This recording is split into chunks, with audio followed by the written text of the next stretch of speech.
हिंदू पौराणिक कथाओं में देवताओं और देवियों, राक्षसों और नायकों और खलनायकों के बारे में कहानियां भरी हैं। ये कहानियां अक्सर नैतिक सबक सिखाने या प्राकृतिक घटनाओं को समझाने के लिए बताई जाती हैं।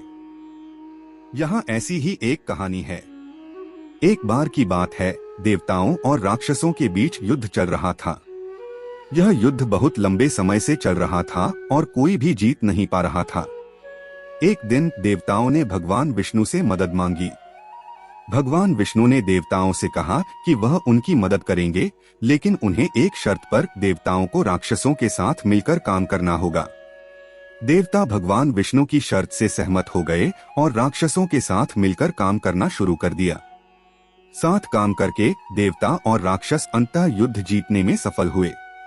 इस कहानी से हमें यह नैतिक शिक्षा मिलती है कि जब हम एक साथ काम करते हैं तो हम किसी भी चुनौती का सामना कर सकते हैं।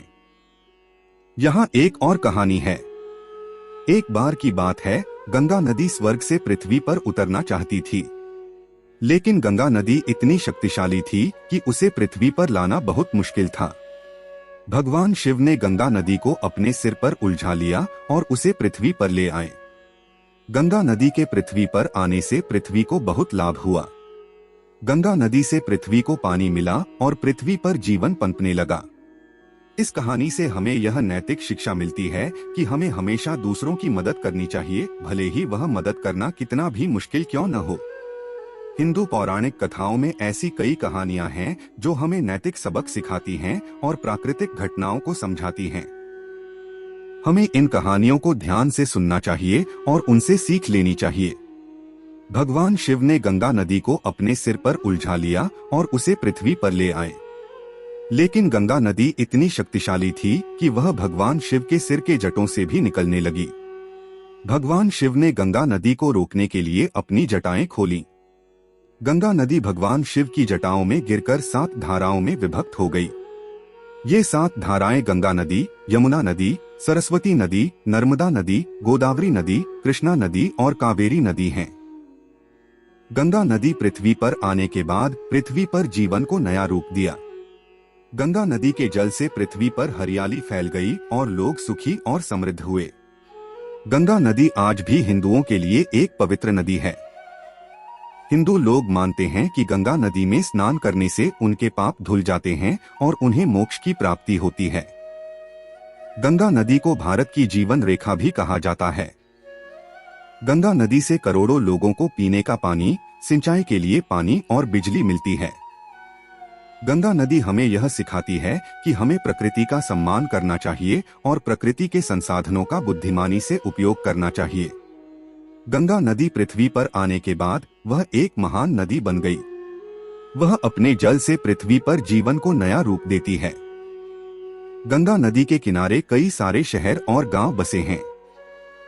गंगा नदी के जल से लोग खेती करते हैं, पीने का पानी लेते हैं और बिजली बनाते हैं।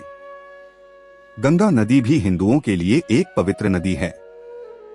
हिंदू लोग मानते हैं कि गंगा नदी में स्नान करने से उनके पाप धुल जाते हैं और उन्हें मोक्ष की प्राप्ति होती है। गंगा नदी के किनारे हर साल लाखों लोग तीर्थ यात्रा करने आते हैं। गंगा नदी का जल बहुत ही पवित्र माना जाता है। हिंदू लोग गंगा नदी के जल को अपने घरों में रखते हैं और उसका प्रयोग पूजा पाठ में करते हैं। गंगा नदी के जल को पीने से भी कई तरह के रोग ठीक होते हैं। गंगा नदी भारत की जीवन रेखा है। वह करोड़ों लोगों को पीने का पानी, सिंचाई के लिए पानी और बिजली देती है। गंगा नदी के बिना भारत की कल्पना नहीं की जा सकती है। हमें गंगा नदी को स्वच्छ और निर्मल रखना चाहिए। हमें गंगा नदी में प्रदूषण नहीं फैलाना चाहिए। हमें गंगा नदी के किनारों को साफ सुथरा रखना चाहिए। हमें गंगा नदी को अपनी माता की तरह पूजना चाहिए। मेरे चैनल को सब्सक्राइब करें और नवीनतम वीडियो का आनंद लें। हमारे साथ जुड़ने के लिए लाइक करें और अपने विचार साझा करें। आपकी राय महत्वपूर्ण है। मेरे कंटेंट को अपने दोस्तों के साथ साझा करें और साथ में एक साझा सफर करें।